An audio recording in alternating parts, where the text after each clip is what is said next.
Nah, ini seperti bundaku ketika kita masih kecil ya. Beliau merawat kita dengan penuh kasih sayang, segala pengorbanan perhatian ia curahkan demi anaknya yang tercinta.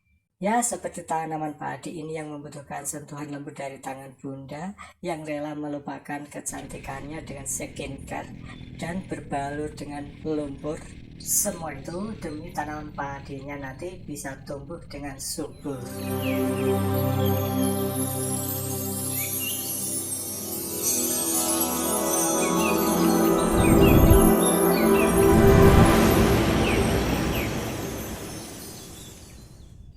Assalamualaikum warahmatullahi wabarakatuh. Apa kabar Sobat Tani semua? Jumpa lagi dengan saya di Yotani Channel. Saya harap semoga kalian baik-baik saja, selalu diberi kesehatan, kelancaran rezeki, dan selalu dipermudahkan dalam segala hal oleh Tuhan Yang Maha Esa. Amin. Oke Sobat Tani, untuk jumpa kali ini kita akan membahas yaitu pengolahan lahan tanah maupun lahan sawah yang baik. Ya Sobat Tani, memasuki musim penghujan saat ini ya, tentunya para petani lagi giat-giatnya menanam padi. Dan itu membutuhkan persiapan tentunya dari benih padi, tempat persembunyian, dan juga lahan. Di sini untuk lahan ya, tentunya perlu diolah terlebih dahulu agar nantinya bila ditanami padi itu menghasilkan tanaman padi yang bagus. Nah, Sobat Tani, sebelum kita bahas lebih lanjut, tentunya kita terlebih dahulu harus tahu pengertian dari pengolahan tanah. Nah, pengolahan tanah adalah suatu proses di mana penggemburan yang dilakukan dengan menggunakan tenaga manusia, tenaga hewan, dan mesin pertanian atau traktor.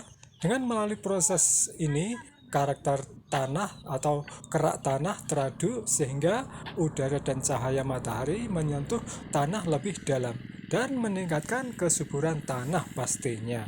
Ya, di sini sudah menjadi kebiasaan ya Sobat Tani, yaitu kegiatan persiapan turun tanam sudah mulai dilakukan oleh para petani, di mana terutama persiapan lahan, baik pengendalian gulma maupun pengolahan tanah ya.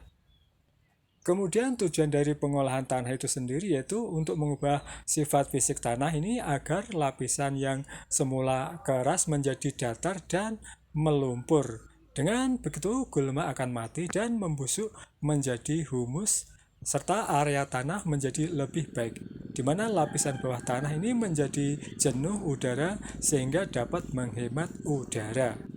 Nah, selain itu, dalam perbaikan pengolahan tanah lahan sawah ini ya, perlu dilakukan yaitu perbaikan dan pengaturan pematang sawah, juga selokan atau pematang yaitu atau galengan ya. Sawah ini diusahakan ya agar tetap baik untuk ini mempermudah pengairan sehingga ini tidak boros air dan mempermudah perawatan tentunya.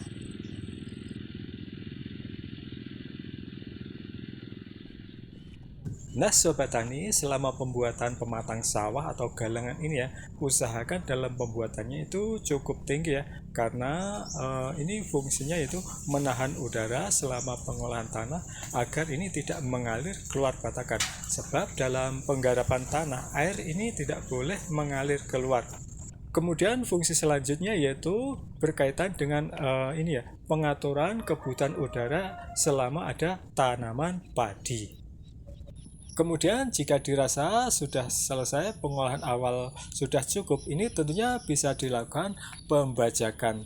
Dalam hal ini pembajakan ini dilakukan sebelumnya aliran air ini ya pada petakan sawah seminggu sebelum pembajakan untuk mengurangi tanah dan menghindari melekatnya tanah pada mata bajak. Nah, terlebih dahulu dibuat alur di tepi dan di tengah petakan sawah agar air cepat membasahi saluran petakan dengan kedalaman yang ini ya, sekitar 15 sampai 25 cm. Nah, pembajakan dalam pengolahan tanah ini memang sangat penting ya, karena mempunyai 3 manfaat. Nah, untuk manfaat yang pertama yaitu pemberantasan gulma, sebab dengan pembajakan tumbuhan dan biji gulma ini akan terbenam. Kemudian manfaat yang kedua yaitu menambah unsur organik, karena pupuk hijau yang berasal dari rumput akan terbenam dan tercampur dengan tanah. Terus untuk manfaat yang ketiga yaitu mengurangi pertumbuhan hama penyakit. Nah, dari setelah dibajak nih, tanah segera harus dibenahi. Salah Sobat Tani, maksudnya dibenahi. Wait, salah menelur. Wangel-angel, maksudnya digenangi.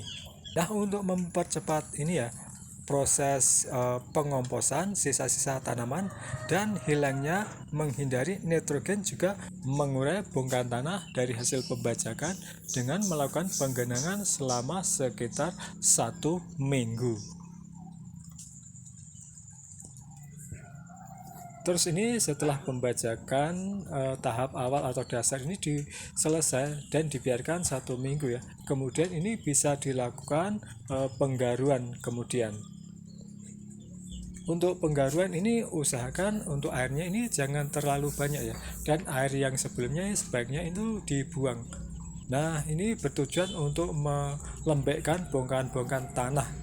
Terus Sobat Tani, selama penggaruan, saluran pemasukan dan pembuangan udara usahakan tertutup. Hal ini untuk menjaga agar sisa-sisa udara jangan sampai habis keluar dari petakan dengan cara menggaru tanah dengan memanjang dan melintang. Nah, dari hasil penggaruan, pengolahan tanah tentunya bisa didapat 4 keuntungan, yaitu untuk yang pertama, peresapan air ke bawah tentunya berkurang. Kemudian yang kedua, tanah menjadi rata. Dan ketiga, penanaman bibit menjadi mudah. Kemudian yang keempat yaitu rumput-rumput yang ada akan terbenam.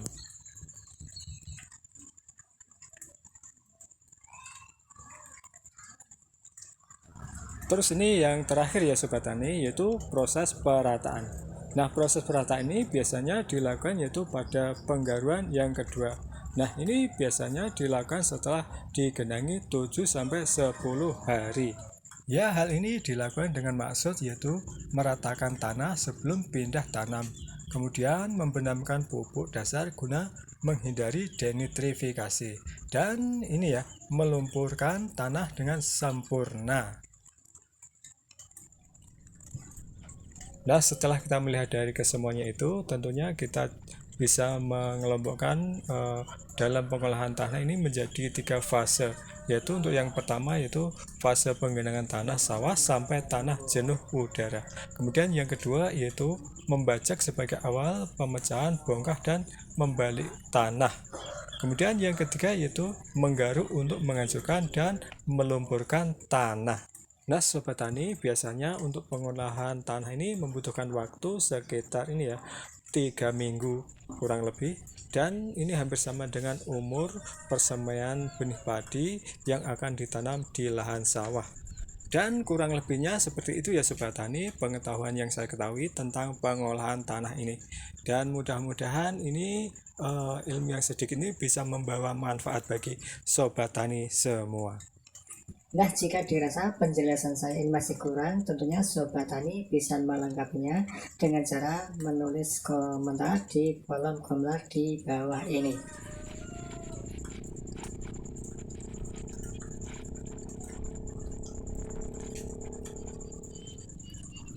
Oke, kita akhiri sampai di sini dulu ya perjumpaan kali ini. Tetap semangat dan tetap terus berkarya. Akhir kata, wassalamualaikum warahmatullahi wabarakatuh.